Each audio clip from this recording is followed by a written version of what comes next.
श्रीगुरुभ्यो नमः। हरिः ओं। वागर्धाविव संपृक्तौ वागर्धप्रतिपत्तये जगतः पितरौ वंदे पार्वती परमेश्वरौ। అందరికీ నమస్కారం। మే 2024 మాసవారి ఫలితాలు ఎలా ఉన్నాయి? గురుడి యొక్క మార్పు ఎంతవరకు శుభయోగాన్ని కలిగిస్తుంది? అలాగే రాహు యొక్క ప్రభావం, కుజుడి యొక్క ప్రభావం ఏ రాశుల మీద ఎక్కువగా ప్రభావాన్ని చూపిస్తుంది అనే విషయంలో కొంత ఈ మే నెల నుంచి జాతకాలు చాలా మారిపోతున్నాయి. సో తర్వాత ఒక ఎపిసోడ్లో మీకు ఎవరెవరికి ఎటువంటి ఫలితాలు ఉన్నాయో అనే విషయాన్ని మరొక ఎపిసోడ్లో చేసుకుందాం. ముందుగా మనం మాస ఫలితాలు చూసుకునే ప్రయత్నం చేద్దాం. ఇప్పుడు నేను చాలామంది చెప్పాను, జ్యోతిష్ శాస్త్రంలో మేము చెప్పే విషయాలన్నీ కూడా సూచకం అన్నటువంటి విషయాన్ని గుర్తుపెట్టుకోండి. కొంతమంది కామెంట్ విషయంలో తప్పుడుగా సంబోధించడానికి అవకాశం దొరుకుతుందేమో చూస్తున్నారు. వాళ్ళు నువ్వేం చెప్పాలనుకుంటున్నావు, ఏం చెప్తున్నావు నీ అని పెట్టడం, దానికి సమాధానం కూడా నేను స్పష్టంగా పెడతాను. కొద్దిమంది మిత్రులు, ఆత్మీయులు, నన్ను గౌరవించేవాళ్ళు ఒకళ్ళు ఇద్దరైనా సరే, ఎందుకు గురుగారు అటువంటి వాళ్ళతో పెట్టుకుంటారు, వదిలేయండి వాళ్ళని అని చెప్తుంటే నేను వాడి సమాధానం చెప్పాలి కాబట్టి చెప్తూ ఉంటాను. నేనేమి అనేక రకాల తప్పుడు విషయాలు చెప్పాను. స్పష్టంగా మనకు ఈ పంచాంగంలో, మనకు ఒక మంచి పంచాంగాలలో ఉన్నటువంటి విషయాలని నేను కూడా కొంత పరిశీలన చేసి పరిశోధన చేసి మాస ఫలితాలు చెప్తాను. సో ముందుగా మనం ప్రతి మాసంలో ఒక ముందు మాట, మంచి మాటలు చెప్పుకుంటున్నాం. విద్యార్థులకి కానివ్వండి, తర్వాత ఇప్పుడు కాంపిటేటివ్ ఎగ్జామినేషన్స్ కొంత ఉన్నాయి. రెండవది ముఖ్యమైనది రాజకీయ సంగ్రామం జరుగుతోంది. ఈ రాజకీయ సంగ్రామంలోనూ విద్యార్థులు అనవసరమైనటువంటి ఆవేశాలకు తావివ్వకండి. అలాగే సోషల్ మీడియాలో వచ్చినటువంటి అనేక రకాల విషయాల గురించి తొందరపడకండి, ఉద్రేకపడకండి. ఈ విషయాన్ని ముందుగా మీరు తెలుసుకునే ప్రయత్నం చేయండి. చాలా మంచి సుహృద్భావ వాతావరణంతో మంచి నాయకులు ఎన్నుకునే ప్రయత్నం చేయాలి. తప్పకుండా మనం ఈ నెలలో ఒక మంచి వ్యక్తిని ఎన్నుకోగలిగేటువంటి అవకాశం ఉంది. నేను మరీ చెప్తున్నాను, ధార్మికమైనటువంటి చింతన, దేశం మీద ఒక మంచి ఉన్నతమైనటువంటి అభిమానము, ఒక ఉన్నత అభిప్రాయం ఉన్నటువంటి వ్యక్తుల్ని మనం ఎన్నుకోవాలి. దేశం యొక్క ఉన్నతి కోసం పాటుపడే వ్యక్తుల్ని ఎన్నుకోండి. రాష్ట్రం యొక్క ఉన్నతిని, ఆర్థికంగా కానీ ఆరోగ్యపరమైనటువంటి రాష్ట్రాన్ని, దేశాన్ని ఉన్నత స్థితి తీసుకువెళ్ళగలిగే వ్యక్తుల్ని మాత్రమే మీరు ఎన్నుకునే ప్రయత్నించండి. అది ఏ మతం వారైనా, ఏ కులం వారైనా, మరియు ఏ పార్టీ వారైనా సరే. మనకు ధార్మికమైనటువంటిది కావాలి. రామరాజ్యం ఉండాలి. రామరాజ్యం అంటే ఏమిటి? మళ్ళీ తీసుకొచ్చి నువ్వు హిందువుల గురించి మాట్లాడుతున్నావు లేదండి. అంటే ఎటువంటి కల్మషము లేనటువంటి మనకు రాజ్యము కావాలి, ఆనందమైనటువంటి రాజ్యం కావాలి. అటువంటి వ్యక్తిని అనుకోండి. యువతకి ఏం చెప్తారంటే, యువతలో ఈ రాహు యొక్క ప్రభావం, కుజుడి యొక్క ప్రభావం వల్ల యువతలని రెచ్చగొట్టేటువంటి వ్యక్తులు మీ ముందున్నారు. కాబట్టి యువతి యువకులు ఇద్దరు కూడా జాగ్రత్తగా ఉండండి. తొందరపాటు నిర్ణయాలు తీసుకుని చేయకండి. అలాగే ఇక వేసవి కాలం వచ్చింది కదా, మన పిల్లల్ని అనవసరంగా కుంటల దగ్గరికి, చెరువుల దగ్గరికి, అలాగే సముద్రపు జలం దగ్గరికి పంపించే ప్రయత్నం చేయకండి. ఎందుకంటే ప్రమాదాలు పొంచి ఉన్నాయి. కాబట్టి ఈ వేసవి కాలంలో మన పిల్లల్ని మన ఇంటి పట్టునే ఉంచి ప్రయత్నం చేయండి. ఆటపాటల్లో మునుగొద్దని చెప్పట్లే, ఆటపాటలు ఆడాలి. పెద్దవాళ్ళ సమక్షంలో ఏదైనా స్నానానికి, అంటే తీర్థ స్నానమో లేదా చెరువు స్నానమో నది స్నానమో చేయవచ్చు పెద్దల సమక్షంలోనే. మీ కొడుకు 21 ఏళ్ళు ఉన్నా సరే, గజ ఈతగాడైనా సరే ఒంటరిగా పంపించకండి. మనవాడు మంచివాడే, పక్కవాడు తాయి తందనాడు వచ్చి దాంట్లో మునిగిపోతుంటే మనోడు వెళ్ళి హీరోగా సేవ్ చేద్దామని చెప్పేసి వెళ్ళేసరికల్లా వీడు కూడా చనిపోతాడు. కాబట్టి వేసవి కాలంలో మన పిల్లల్ని జాగ్రత్తగా చూసుకునే ప్రయత్నం చేయడం, అయితే యువకులు కూడా ఈ యొక్క ఎన్నికల సమయంలో జాగ్రత్తగా ఉండడం, అనవసరమైన గాసిప్స్ని మీరు అభివృద్ధి చేసే ప్రయత్నం చేయకపోవడం అనేది మంచి మాటగా చెప్తూ, ఈ మాసంలో మీరందరూ కూడా అనుకూలవంతమైనటువంటి శుభయోగాలు పొందాలని కోరుకుంటూ సర్వేజన సుఖినో భవంతు.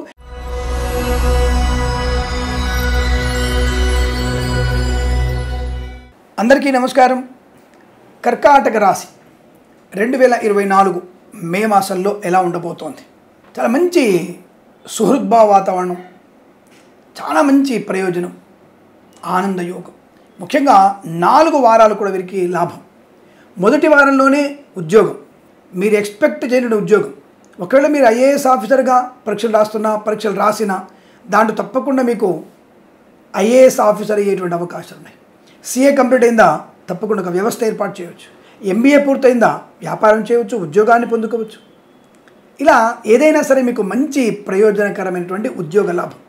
ప్రభుత్వ ఉద్యోగస్తులకి ప్రయోజనవంతమైన స్థితి, ప్రమోషన్, ఇంక్రిమెంట్, తాత్కాలిక ఉద్యోగం పర్మనెంట్ అవ్వడం, కారుణ్య నియామకాలు ఉద్యోగాన్ని పొందుకునే అవకాశం, మంచి వ్యాపార లాభం. వీధి వ్యాపారాలకు కూడా మంచి లాభం. ఆ మధ్య మనకి యూట్యూబర్లు అందరూ కూడా ఈ వీధి వ్యాపారాలని హైలైట్ చేస్తున్నారు. వారిక టీవీలలో అలాగే రేపు సీరియల్స్లలో రేపు సినిమాల్లో కూడా నటించే స్థాయికి వచ్చేస్తున్నారు.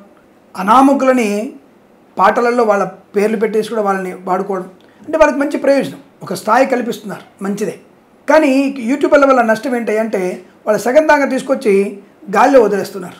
కొంతమంది ప్లస్ కొంతమంది మైనస్ చేస్తున్నారు. కాబట్టి కొంత ఆలోచించండి, ఎవరిని మనం హైలైట్ చేయాలి, వాళ్ళ గురించి అక్కడ దాకా చెప్పేసి మనం వదిలేయాలి తప్ప పీకి పాకాన పట్టకండి, అది మంచిది కాదు. కొంత మనకి ఇబ్బంది కలుగుతుంది. పాపం మన వల్ల వాళ్ళు ఎంత లాభాన్ని పొందారో అంత నష్టాన్ని పొందుకునేటువంటి అవకాశం కూడా కనబడుతుంటుంది. కాబట్టి కాస్త జాగ్రత్తగా అటువంటి వాళ్ళని మనం కాపాడుకునే ప్రయత్నం కూడా చేయాలి. సరే, అది వేరే విషయం. బట్ ఇదేమైనా సోషల్ మీడియా శాటిలైట్ జర్నలిస్టుల వారికి కూడా లాభాలు బలంగా ఉన్నాయి.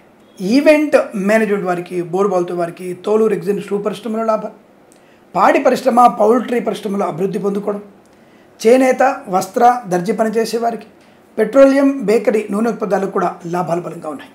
4 వారాలు కూడా మీ గజారోహణమే. ఈ చాలామందికి గజారోహణం అంటే ఏదో అర్థం కాదనుకుంటారు, చాలామంది తెలియదు. మన వాళ్ళకి తెలుగు అర్థం కావట్లేదు కదా. మనకి మన భాష మొత్తం కూడా ఆంగ్లంలోకి మారిపోయింది. మాతృభాషని మాట్లాడే వాళ్ళ యొక్క సంఖ్య తగ్గిపోతూ ఉంది. మరి మాతృభాషలో మాట్లాడుకునేటువంటి అమ్మను అమ్మ అని పిలవకుండా శవంతో పోల్చేటువంటి స్థాయికి దిగజారిపోయాం. మమ్మీ అంటే శవం అని అర్థం. నేను చెప్పింది కాదండి, పెద్దవాళ్ళు చెప్పింది. కాబట్టి మాతృభాషలోనే మాట్లాడే ప్రయత్నం చేయండి, సులువుగా అర్థమవుతుంది. అలాగే నేను అందుకే చెప్తుంటాను, మాతృభాషలోనే మీరు ఈ అగ్రిమెంట్స్ లాంటివి ఉంటాయి కదా, ఇద్దరి మధ్యలో ఒప్పంద పత్రాలు, ఇవన్నీ కూడా మీరు సులువైనటువంటి తెలుగులోని రాసుకుంటే మంచిది, అర్థమవుతుంది, అర్థం చెప్పుకోగలిగే అవకాశం కూడా ఉంటుంది. కాబట్టి ఎలా ప్రయత్నం చేయండి. సో మరి ఆంగ్ల మాధ్యమంలో కొద్ది ఇబ్బంది పడే అవకాశం, అది కొద్దిగా జాగ్రత్తగా ఉంటే మంచిది, అంతవరకు తప్ప. ఈ మాసంలో ఈ రాశి వారికి ప్రతివారం కూడా పండగ, వజ్ర వైఢూర్య ధనప్రాప్తి, షేర్ మార్కెట్ ఫస్ట్ వీక్లోనే share market speculation, communities, crypto currency, bitcoins, లాటరీల వల్ల, జూదం వల్ల ధనప్రాప్తి. 4వ వారంలో వాహన యోగం, నూతన వాహన యోగం, ఈ ట్రావెల్స్ లాంటి వ్యాపారం చేసే వారికి బాగా కలిసి వచ్చేటువంటి అదృష్ట యోగం తప్పకుండా మీకు కలిసి వస్తుంది.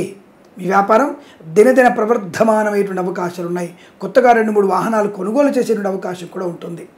ఇక 2వ వారంలో కుటుంబ సౌఖ్యం, ఆత్మీయులతో అనుకూలత, మాతాపితృల సౌఖ్యాన్ని పొందుకోవడం, సత్సంతాన వార్తలు వినడం, ఇంట్లో ఏదన్నా మనకి బార్సాల లాంటి వేడుకలు జరగడం, షష్ఠి పూర్తి మహోత్సవాలు జరిగేటువంటి అవకాశం, ఇంట్లో వివాహ సంబంధ చర్చల్లో సఫలత పొందుకోవడం, ఆనందకరమైనటువంటి యోగ్యత, ప్రశాంత వాతావరణం, ధనవృద్ధి, కార్యసిద్ధి, వ్యవహార లాభాలు పొందుకోవడం, ఇంటీరియర్ ఎక్స్టీరియర్ ఫర్నిచర్, గాజు పరిశ్రమల లాభాలు, రాజకీయ రంగంలో అత్యంత అనుకూలత. ఈ రాశి వారికి కూడా చాలా మంచి అనుకూలవంతమైన వాతావరణం కనపడుతుంది. తప్పకుండా మీకు రేపు రాబోయేటువంటి మే మాసం మొత్తం కూడా మీకు రాజకీయ నాయకులకి అద్భుతమైనటువంటి అనుకూలతలు, వీరి కూడా మంత్రివర్గంలో చోటు దక్కేటువంటి అవకాశం కూడా ఉంటుంది. మళ్ళీ చెప్తున్నాను నేను, దయచేసి మీరు ఎవరికైనా ప్రజల చేత మమేకమై నియోజకవర్గంలో పేరు ప్రఖ్యాతి ఉన్నప్పుడు భగవంతుడి అనుగ్రహాన్ని పొందుకునే ప్రయత్నం చేయండి. తప్పకుండా అమ్మవారి అనుగ్రహంతో మీరు విజయం సాధించేటువంటి అవకాశాలు ఖచ్చితంగా ఉంటాయి. ఒక సుదర్శన హోమం, ఒక చండీ హోమం, రాజశ్యామల హోమం మీకు అద్భుతమైనటువంటి ప్రయోజనం కలిగిస్తుంది. అలాగే మద్యపానం పోసి మాంసాహారంతో పూజలు చేసేటువంటి కాదండి. సో శాస్త్రీయమైనటువంటి చండీ హోమం వల్ల చాలా బాగుంటుంది. చాలామంది అడుగుతుంటారు, ఏమంటే తెలంగాణలో మాజీ ముఖ్యమంత్రి చేశారు, ఆయన గెలిచారా? ఆయన గెలిచారండి. ఆయన తోడున్నటువంటి వ్యక్తులు ఓడిపోయి ఉండొచ్చు, పార్టీ ఓడిపోయి ఉండొచ్చు, ఆయన గెలిచారు. మరి చేయని వాళ్ళు గెలిచారు కదా, అదే అనుకుంటున్నాం మేము. జన్మజాతకమే ప్రభావం బలంగా ఉన్నాం, గోచారంలో బలం ఉన్నా తప్పకుండా గెలవగాలి. అందరూ గెలవ ఎందుకంటాం మేము? జన్మజాతకం మాకు తెలియదు కాబట్టి ఎవరెవరు ఖచ్చితంగా గెలుస్తారో చెప్పడానికి వెనుకంజ వేస్తూ ఉంటాం. జన్మజాతకం ఇవ్వండి. ఏ ఒక్కరైనా సరే, ఇప్పుడు శాటిలైట్ వాళ్ళు ఉన్నారు, విలేకరులు ఉన్నారు, ఒక మంచి సీఎంగా నిలబడే క్యాండిడేట్స్ యొక్క లేదా పార్టీ అధినాయకుల యొక్క డేట్ ఆఫ్ బర్త్ మాకు ఇవ్వండి. 90% నేను చెప్తాను, 90% ఇన్ఫర్మేషన్ ఇస్తాను నేను. ఇది ఛాలెంజ్. జన అజ్ఞాన వేదికల వాళ్ళది కూడా నాకు ఇవ్వండి, చెప్తాను నేను. జ్యోతిష్యం చెప్పడం వేరు, మూఢనమ్మకం వేరు. నిమ్మకాయల రక్తం వచ్చింది, నీకు అమ్మవారు పూనింది, ఇది మూఢనమ్మకం. అమ్మవారిని పూజించడం నమ్మకం. అమ్మవారు పూనింది, నాకు అమ్మవారి చెవిలో చెప్పింది, నీ ఇంట్లో పలానా మూలకి 100 కోట్లు ఉన్నాయి అని చెప్పింది, ఇది మూఢనమ్మకం. అది వాళ్ళటువంటి ప్రకోపం. చాలామంది అడుగుతారు, అమ్మవారు మీదికి వస్తే ఉంటుందా అంటే, ఆ శక్తి వాళ్ళకి బాగా పెరుగుతుంది. అంటే శక్తిమంతులు అవుతారు వేరే విషయం, కానీ చెప్పేది ప్రతి మాట అలా ఉంటే ఈ పాటికి భవిష్యవాణి చెప్పేటువంటి విషయాలు కరెక్ట్ ఉండాలిగా. కాబట్టి శాస్త్రీయ దృక్పథంతో మనం జ్యోతిష్యాన్ని కూడా చదువుకోవాలి. అప్పుడే మనకి మంచి విలువలు తెలుస్తాయి. జ్యోతిష్ శాస్త్రంలో గ్రహ గమనాన్ని బట్టి మనం చెప్పేటువంటి ప్రక్రియ, గ్రహణం గురించి మేము స్పష్టంగా చెప్పగలుగుతున్నాం. సిద్ధాంతకర్తలందరూ కూడా గ్రహణం స్పష్టంగా అంటే వైజ్ఞానికమైనటువంటి దృష్టి జ్యోతికి దగ్గర ఉంది.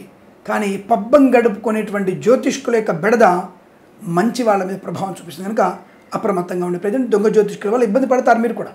సరే, ఈ మాసంలో మీకు ప్రతి వారంలో కూడా ఆనందకరమైనటువంటి సంపద, వృత్తి ఉద్యోగాల లాభాలు, కళాకారుల క్రీడలకు అభివృద్ధి పొందుకోవడం, సినిమా రంగంలో 4 వారాలు కూడా మీకు అత్యుత్తమ శుభయోగాలు కనబడుతున్నాయి. ఎన్నికల ప్రక్రియ ఎన్నికలదే, మీ యొక్క సినిమా వ్యాపారమే, నటీనటులకి, దర్శక నిర్మాతలకి అద్భుతమైనటువంటి ఆర్థిక ప్రయోజనాలు, ఆనందకరంగా ఉండడం, వస్తువాహన సౌలభ్యం, వృత్తి ఉద్యోగాదుల లాభాలు, విద్యాలయ, వ్యాయామ, చిట్ ఫండ్, ఫైనాన్స్ వ్యాపారంలో కలిసి వచ్చే అవకాశం, రైతన్నలకి పంట కావాల్సిన ఏర్పాటు చురుగ్గా సాగడం, మంచి విత్తనాలు లభించడం, దున్నుకోవచ్చును. లేదంటే ఒక మాసం ఈ మాసం ఆగి జూన్లో దున్నుకునే ప్రయత్నం చేయవచ్చు. ఈ ట్రాక్టర్ కానీ లేకపోతే ఇంకితరత్ర పొలము కోసం ఉన్నటువంటి యంత్ర పరికరాలను మీరు బాగు చేసుకునే ప్రయత్నం చేయవచ్చు. తప్పకుండా అనుకూలంగా ఉంటుంది. ఇక రైతుకి శ్రేష్టమైనటువంటి శుభయోగాలు కనబడుతున్నాయి. తప్పకుండా రాబోయేటువంటి రోజుల్లో కూడా మీకు లాభం ఉంటుంది. సూపర్ మార్కెట్, కిరాణా వ్యాపారం, పూలు పళ్ళు కూరగాయలు పండించే వారికి, మినపగుళ్ళు, చింతపండు, బెల్లము, మిర్చి, పత్తి పరిశ్రమల లాభాలు. ఇక వైద్యులకి, వైద్య బృందాల వారికి, న్యాయవాదులకి, ఎల్ఐసి, మెడికల్, గృహ నిర్మాణ ఏజెంట్లకి లాభం. నర్సరీ తోటలు, పూజా ద్రవ్యాల వ్యాపారంలోనూ లాభాలు పొందుకునే అవకాశం. మధ్యవర్తిత్వం నుంచి బయటపడడం, మిత్రుల సహకారం వల్ల అనుకూలత, కన్సల్టెన్సీ మీద ఆధారపడవచ్చు. మ్యారేజ్ బ్యూరోని శుభవార్త వినే అవకాశం, ఇంట్లో ఏదైనా వివాహ వేడుక జరగవచ్చు. కుటుంబ సౌఖ్యం అనుకూలంగా ఉంటుంది. తప్పకుండా సోదరులతో సఖ్యత, జరిగినటువంటి పొరపాట్లని, గ్రహపాట్లని కూడా తగ్గించుకొని ఆనందమయ సుఖజీవనాన్ని పొందుకోవచ్చు. Boutiques, beauty parlour, bamboo depot, బాణసంచ కర్మాగారం, టైల్స్, టైర్ల వ్యాపారం, ముద్రణాలయంలో కూడా లాభాలు ఉన్నాయి. ఈవెంట్ మేనేజ్ వారికి, బోర్బావుతో వారికి, తోలు రెగ్జిస్ట్రేషన్ పరిశ్రమల లాభాలు. సోషల్ మీడియా, శాటిలైట్ జర్నలిస్టుల వారికి అభివృద్ధి పొందుకునేటువంటి అవకాశం. ఫార్మా, సిమెంటు, ఐరను, ఇటుకలు, ఇసుక, రాగి, ఇత్తడి మెనీ వ్యాపారంలో అభివృద్ధి. ఆటోమొబైల్, ఎలక్ట్రికల్ వ్యాపారంలోను, విద్యాలయ, అలాగే స్వర్ణకార వ్యాపారస్తులకి, చిట్ ఫండ్, ఫైనాన్స్ వ్యాపారంలో అభివృద్ధి పొందుకునే అవకాశాలు కూడా బలంగా ఉన్నాయి. విలువైనటువంటి వస్తువాహన, ఎలక్ట్రానిక్ వస్తువులు కొనుగోలు అవకాశం, గృహయోగము, స్థలయోగము, ప్రభుత్వ ప్రైవేట్ సంస్థల్లో ఉద్యోగ లాభం, విద్యార్థులకి ఐఎల్స్, జిఆర్ఈ, టోఫెల్ కానీ వార్షిక పరీక్షలు ఏవైనా సరే ఈ మాసంలో ఉన్న పోటీ పరీక్షలు ఏమైనా ఉన్నా, అంటే ఎంబీఏ లాంటి పోటీ పరీక్షలు కానీ, ప్రమోషన్ కోరకు రాసినటువంటి పోటీ పరీక్షలు ఉన్నా తప్పకుండా అందులో మీరు విజయం సాధిస్తారు. మీకు ఆర్థిక లాభం ఉంటుంది, ఉద్యోగ లాభం ఉంటుంది, వస్తు లాభము, సహనము, మధ్యవర్తి బయటపడము, మంచి వ్యక్తులతో పరిచయం, అనేక రకాల శుభయోగాలు ఉన్నాయి. ధనయోగం బాగా ఉంటుంది. ధనధాన్య వృద్ధి చాలా బ్రహ్మాండంగా ఉంటుంది. Share market, speculation, communities, crypto currency, బిట్ కాయిన్స్లో లాభాలు ఉన్నాయి. 4 వారాలు కూడా మీకు ఒక్కొక్క వారంలో ఒక్కొక్క శుభవార్త వినే అవకాశం చాలా స్పష్టంగా అనుకూలంగా గోచరిస్తోంది. ఏదేమైనా ఈ మాసం మొత్తం మీకు ధనం, ఆరోగ్యం, విద్య, ఉద్యోగ, వ్యాపార లాభం, ప్రశాంతమైన జీవనం, ఈ కోర్టు వివాదాలు సమసిపోవడం, ఇలా అనేక రకాల శుభయోగాల పరంపర పొందుకోగలిగేటువంటి అవకాశాలు ఉన్నాయి. ఈ మాసం ప్రతి మాసం కూడా అష్టైశ్వర్య ప్రాప్తి పొందాలని కోరుకుంటూ సర్వేజన సుఖినో భవంతు. ప్రేమతో మీ కిరణ్ శర్మ. స్వస్తి ప్రజాభ్య పరిపాలయంతాం న్యాయేన మార్గేణ మహిమహేషాః. గోబ్రాహ్మణేభ్యః శుభమస్తు నిత్యం. లోకా సమస్తా సుఖినో భవంతు.